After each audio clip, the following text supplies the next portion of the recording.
Hello, welcome to Chapter 4 of Organization and Management Concepts, and we will be dealing with decision making processes under planning and organizing. Now, every organization, big or small, runs on one essential skill: the ability to make good decisions, whether it's choosing a strategy, allocating resources, or even deciding how to spend your time. Decision making shapes success or failure. So, in this chapter, we'll explore how managers and teams make decisions. So, think about it from deciding what to wear in the morning to a company deciding on a new product launch. Decision making is something we all do every day. The difference is that in management, our decisions affect not just ourselves but the entire organization. Now let's dive in and learn how smart decisions build smart organizations. Let's go over our learning objectives for this chapter. So by the end of this lesson, you should be able to define decision making and explain why it is important in management. You'll also be able to identify and differentiate the types of decisions that managers make in different situations. Next, we'll discuss the steps in the decision making process, how decisions are planned, analyzed, and carried out. We'll also look at the main decision making models that help managers choose the best options. Lastly, you'll learn some practical techniques that can help improve decision making in organizations. These objectives will guide our discussion and help you understand how effective decisions lead to better results in management. So let's start with a simple question. Have you ever had to make a tough choice? Maybe deciding what course to take, which project to prioritize, or even what to eat for lunch when you're on a budget. That's decision making. And in management, it's the heart of everything we do.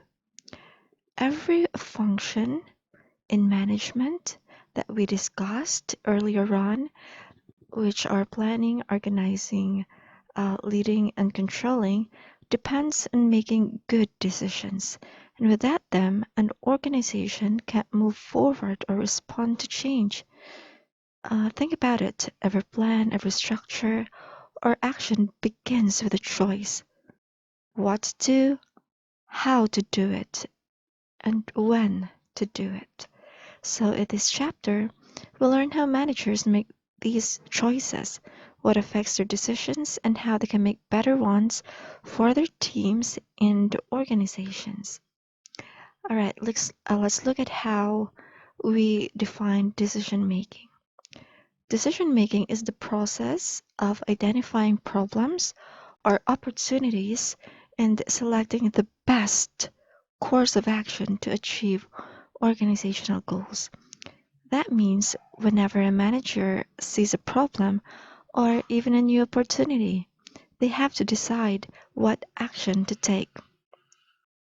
So it involves analyzing alternatives, choosing one, and implementing it to solve a problem or to achieve a desired result.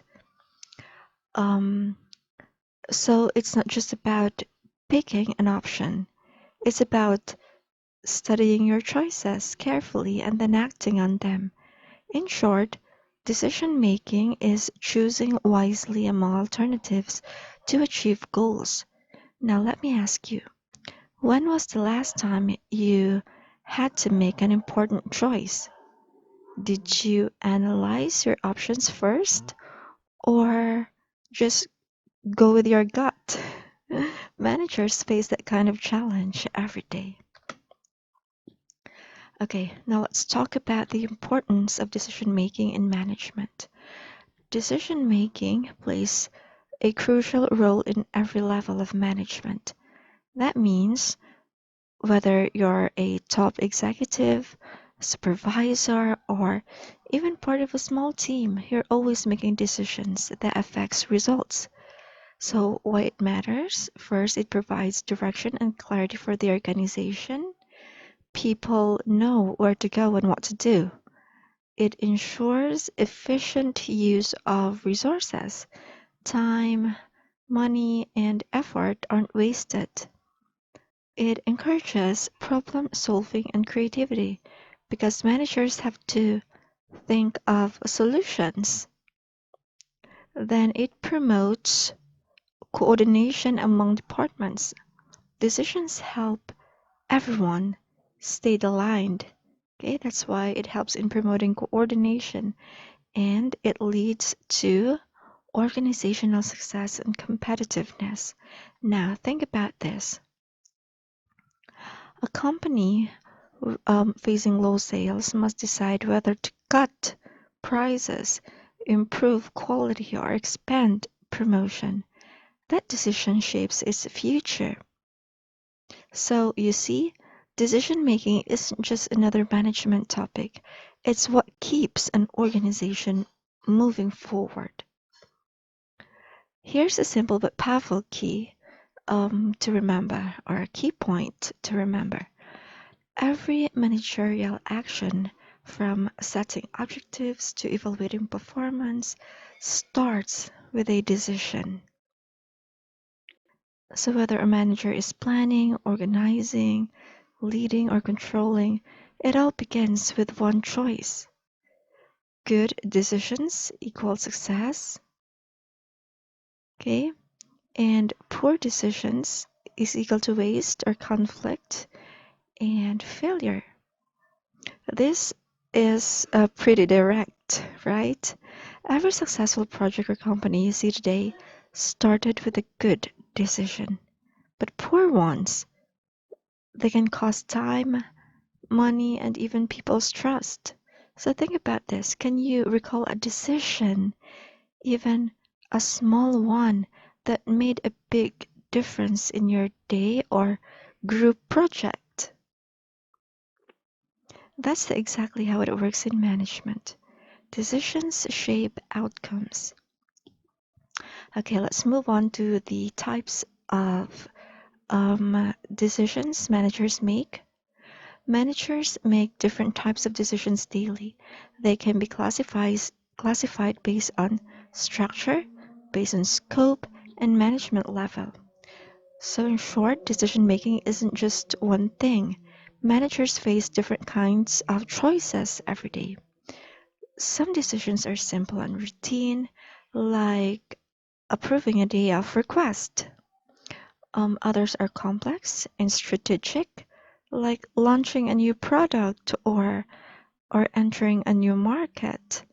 So we'll look at how these decisions differ, whether they're structured or unstructured, operational or strategic, and which level of management usually makes them.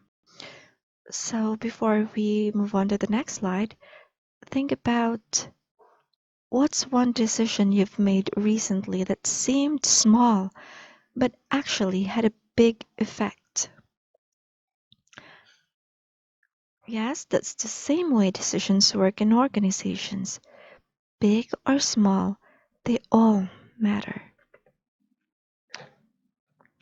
Now, let's start with program decisions.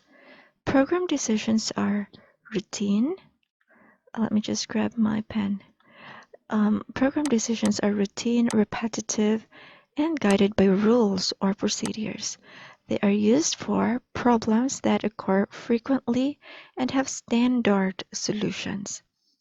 Okay, so program decisions are again routine, repetitive, and guided by rules and procedures, meaning these are the kinds of decisions managers make over and over again, usually following a set of policy or rule. Then they're used for problems that occur frequently. Okay, So when something happens often, you don't need to overthink it. There's already a procedure in place. So examples are approving regular leave requests, reordering supplies when inventory is low. Um, these decisions are efficient because they save time and make processes smooth. But sometimes they can limit creativity since everything follows a fixed pattern. Okay, so have you ever followed a school or company rule automatically without needing to think much about it? That's basically a programmed decision. Now let's talk about non programmed decisions. Non programmed decisions deal with unique, unstructured situations that require judgment, it requires creativity, it requires analysis. So, unlike routine or automatic choices, they are the new or unexpected situations where managers have to think carefully and sometimes take risk. Examples are responding to a student market shift, developing a new marketing strategy, and handling a crisis or unexpected event. These decisions often involve risk and uncertainty, but they're also what drives innovation and growth. So try to think about when was the last time you faced a situation that didn't have a clear answer and you had to come up with your own solution. So that's exactly what managers do when they make non programmed decisions. Okay, managers make decisions at different levels: operational, tactical, and strategic. Operational decisions at the lower level, these are short term, routine, and daily activities. Examples are scheduling shifts or assigning tasks to employees. For instance, a restaurant supervisor deciding who works the morning shift or when to reorder ingredients. That's operational decision. Next, we have tactical decisions or the middle level decisions. These are medium term decisions focused on implementing company strategies. For example, developing departmental plans or budgets. As compared to scheduling shifts, this is a bit complex than an operational decision. So, under tactical decision, for example, a marketing manager deciding how much budget to spend on social media ads this quarter. So that's tactical. Okay. Then finally, we have strategic. These are long term that affect the entire organization. For example, expanding to a new region or launching a new product line.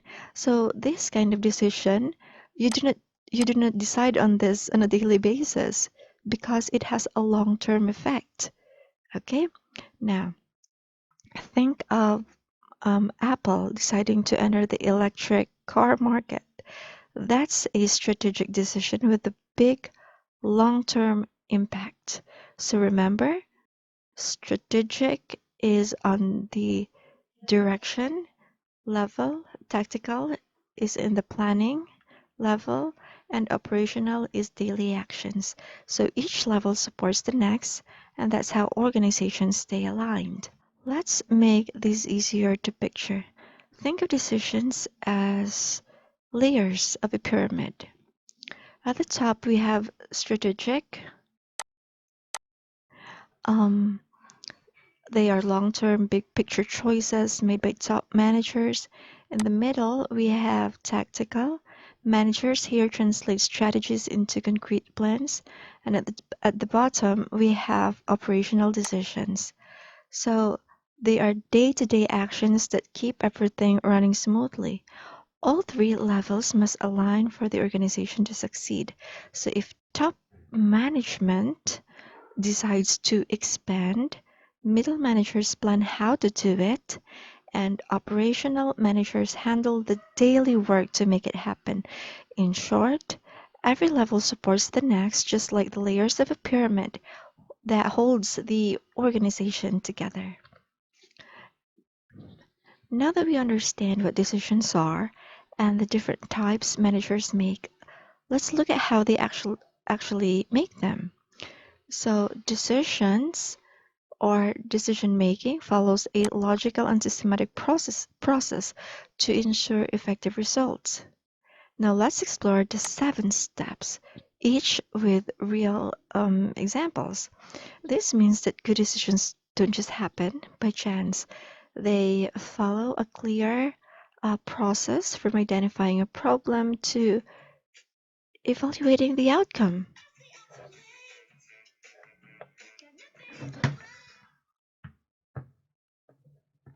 Then we'll go through each of the 7 steps and share short real world examples along the way so you can see how managers apply these steps in actual organizations.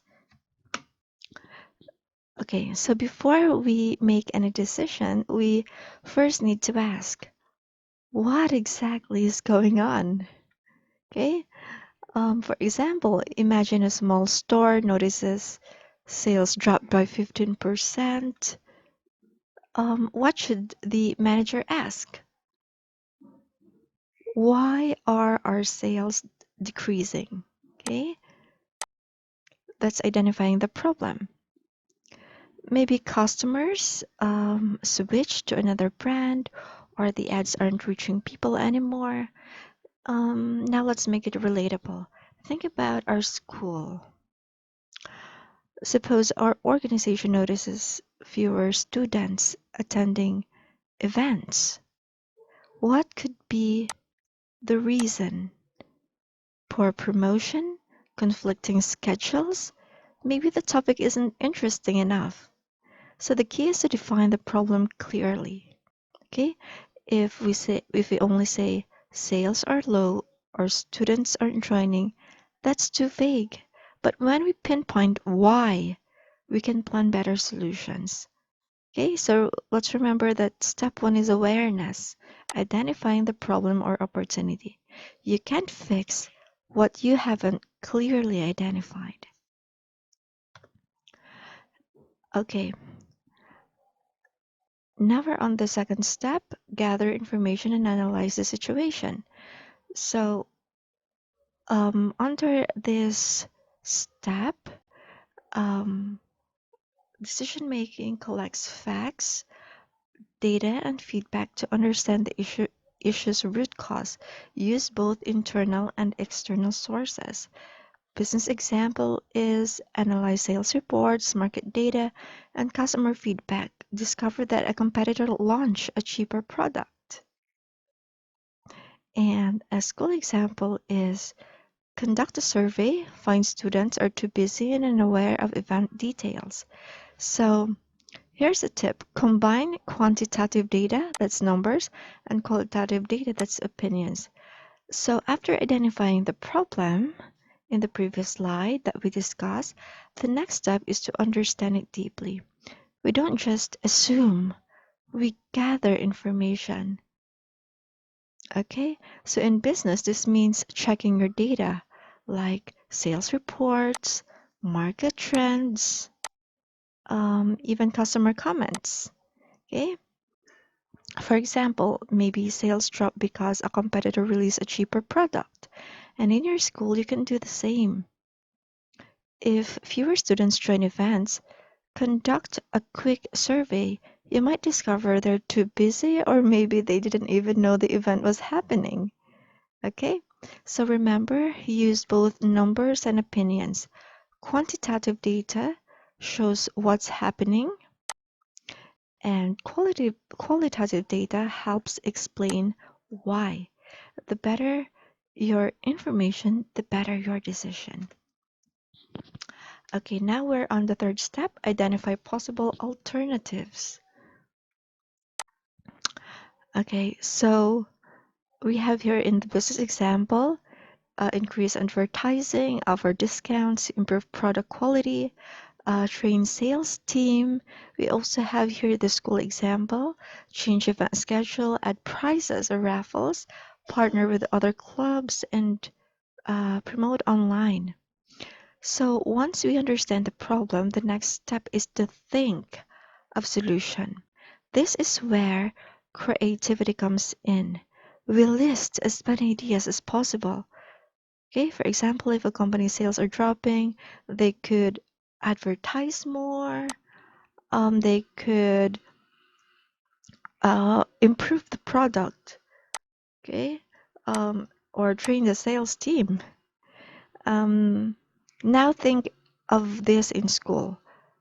If students aren't joining events, what can we do? Maybe move the schedule, add prizes, work with other clubs, or post better online promotions. So the tip here is simple. No idea is a bad idea. Okay? Um, During brainstorming, let all ideas flow first. You can evaluate them later. Sometimes the craziest idea ends up being the best one. Okay, now we're on the fourth step, 4 out of 7. Okay, so we have evaluate alternatives. So we have to weigh pros and cons to determine the most practical and effective options. Under business example, we have ads. It's costly but may attract new customers. Discounts, quick sales, however, there would be lower profit. And product improvement takes time but builds loyalty. Okay, in our school example, we can reschedule. It's easy and free. Prices, fun but it needs budget. Collaboration expands audience but takes coordination. So these are our different alternatives. So basically, we are comparing our options. We already have ideas. Now we check which ones are realistic and effective in our current situation. In business, ads may cost more but reach new customers, while discounts give fast sales but smaller profits.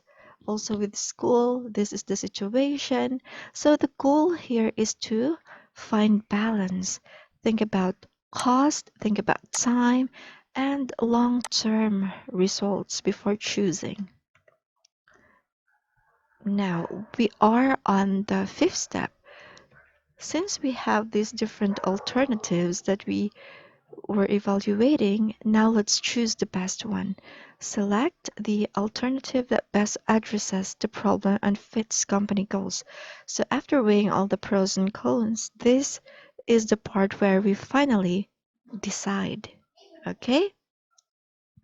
In business, for example, the manager may choose to enhance social media ads and offer limited time loyalty rewards. Okay, because it's simple, it's effective, and goal aligned. In school, your officers might decide on rescheduling the event, okay, and add a raffle to attract more students. So remember, the best decision is not the easiest one. It should be realistic, it should be ethical, and it should be a beneficial option. It should be truly helpful for everyone involved. Okay, let's now um, discuss the sixth step, and that's implement the decision. So um, after we choose the best alternative, we need to implement it. So now that we made our choice, it's time to put it into action. This is where plans become a reality. In business, that might mean the marketing team starts working on new ads and launching the campaign. So in school, it could be ER officers updating the event details. Okay, and preparing prices and informing everyone about the new schedule. So remember, even the best decisions will fail if people don't work together. That's why clear communication and teamwork are key to success. Okay? Now, this is the last step. We check what happened after the decision was made. That's why we have this step. Evaluate results and provide feedback. Okay, did it work? Did it actually solve the problem? For example, if sales went up by 10%, great. The manager can continue the online promotions.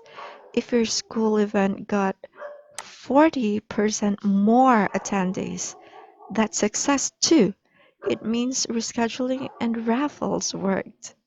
But even if the results aren't perfect, that's okay. Every decision teaches us something.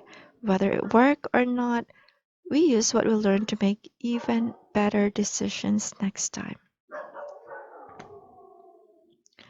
Okay, let's take a quick look at the summary of the decision making process. The first step is identify the problem, example sales drop. Then the second one is gather information, example the customer feedback. Step 3, identify alternatives, for example discount and ads. Evaluate alternatives. So under it we are comparing the cost and the risk, then choose best. Okay, so for example, the online promotion, then implement. You launch the campaign and evaluate. Say for example, sales rose to 10%. So as you can see, decision making is really just a step by step journey from spotting the problem to finding out if your solutions worked. Okay, so up to evaluation. Each step connects to the next, and when done right, it leads to real results. Just like this example where sales improved by 10%. So let's also remember that good decisions don't happen by accident. They come from a clear process and careful thinking. Okay, class, now that we've gone through the steps in decision making, let's move on to the different models managers use when making decisions. These models explain how decisions are actually made in real life. So we have four main ones: the rational, the bounded rationality, intuitive, and behavioral. Let's take a quick look at each one. Okay, so first we have the rational model. Assume managers are logical and systematic. So the steps are identify, analyze, compare, and choose the best alternative. So, for example, a company studies market data and financial forecasts before expanding. Okay, and it's based on facts and analysis. Okay, very good. So, the rational model is the most straightforward and formal way of making decisions. Why? Because it assumes that managers think logically, as the term itself, rational. They identify the problem, gather all the data, analyze the options, and then choose the best one. Okay, so for example, we have here before opening a new branch, a company would study market data, check forecasts, and calculate possible profits. They don't just feel it's a good idea, they use evidence to decide. That's the key here. Decisions based on facts. Okay? Decisions based on facts. So if you were a manager, you would rely more on your gut feeling or on the numbers.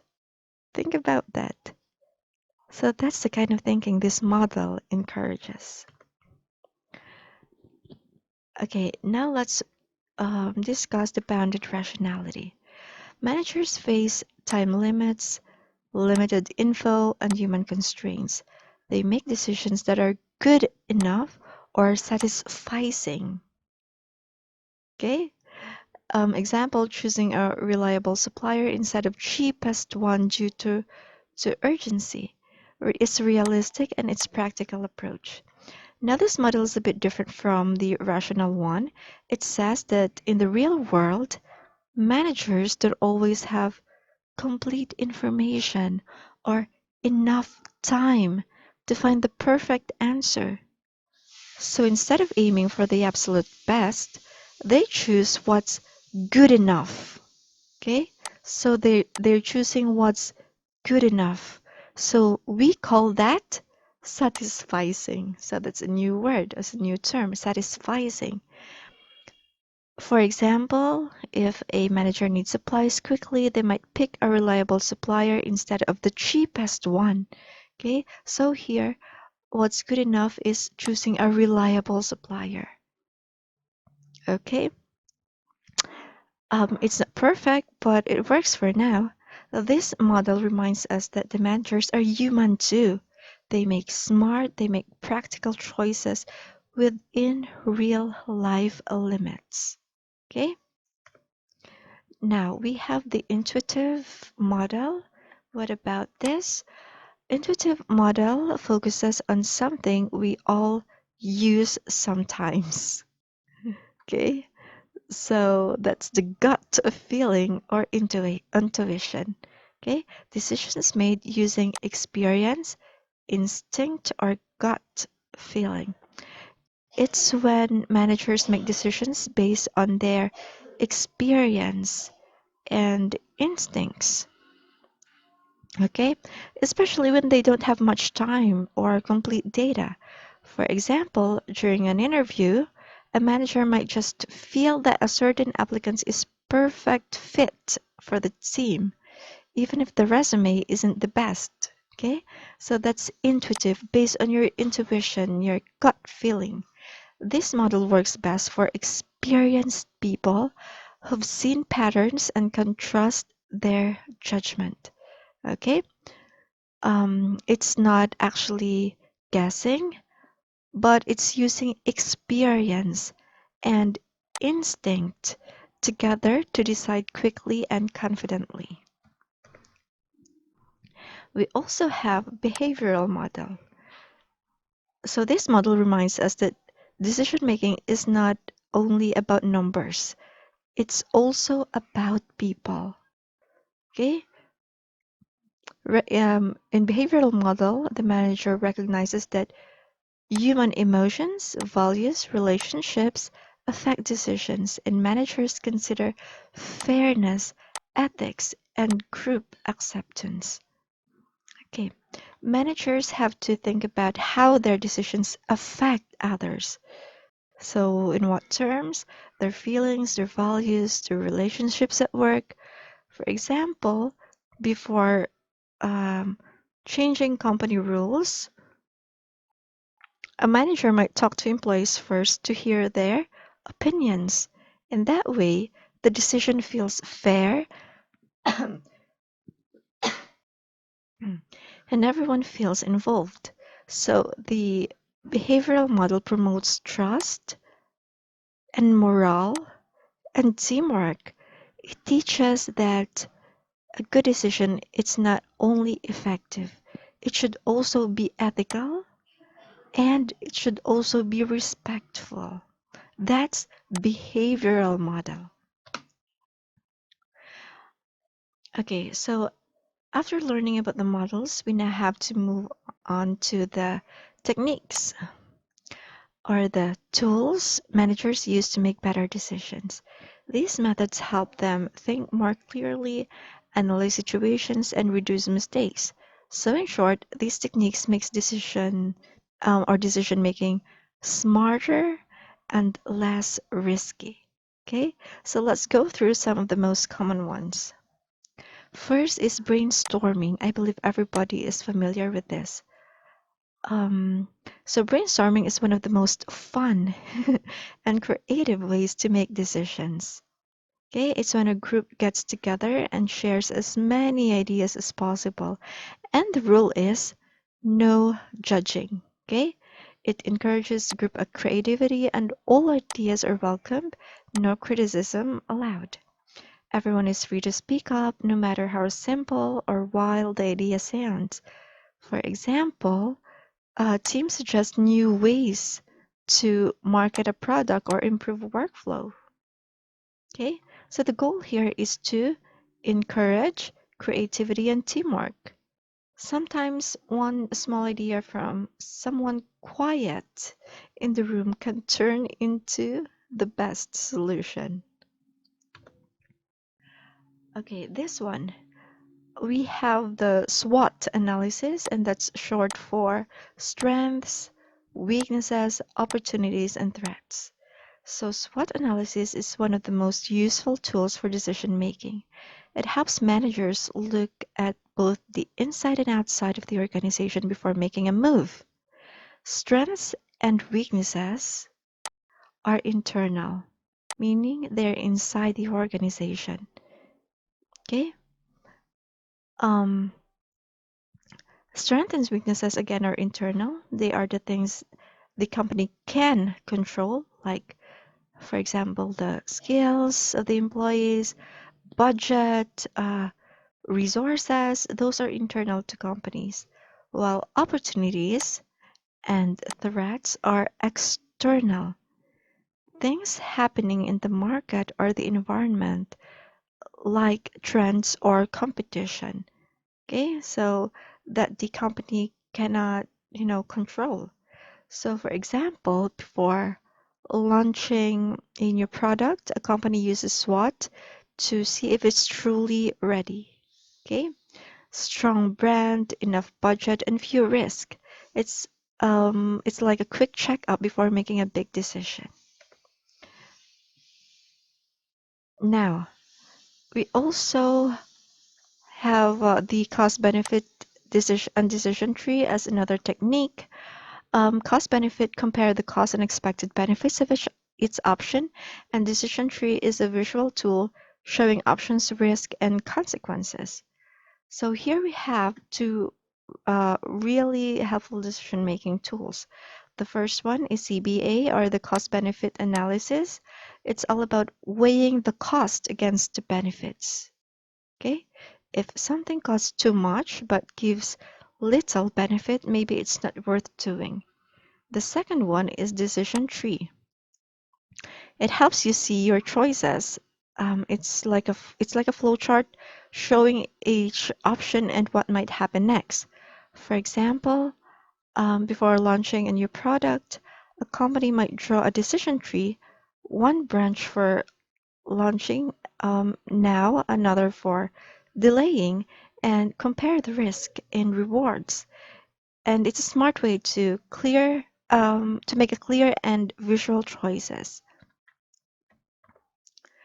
And another one is a group decision making and technology. So group decision making combines different perspectives and experiences. And the use of technology and data, managers use analytics, AI, and information systems to support evidence-based decisions. So group decision making means working together to come up with better ideas.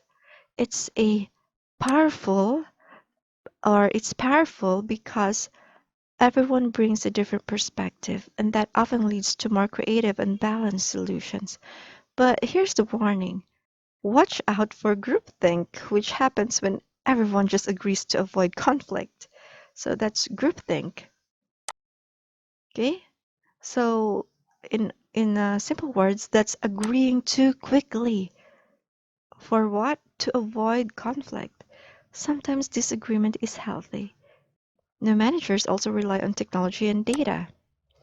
They use these technologies like analytics, AI, information systems, okay, to guide decisions with real evidence, not just only, opinions. When teamwork and technology come together, decision making becomes faster, smarter, and more accurate. So to wrap it up, decision making is really at the heart of being a manager. It's about finding the best way to solve problems and reach goals. We learned that good decisions follow a process from identifying the problem to evaluating the results. We also saw different models that explain how managers decide and tools that help make those choices smarter. The main point: when decisions are thoughtful, data driven, and people centered, they lead to better performance and growth. Okay, everyone, that wraps up chapter 4: decision making process, planning, and organizing. We have learned that decision making is really the core of management.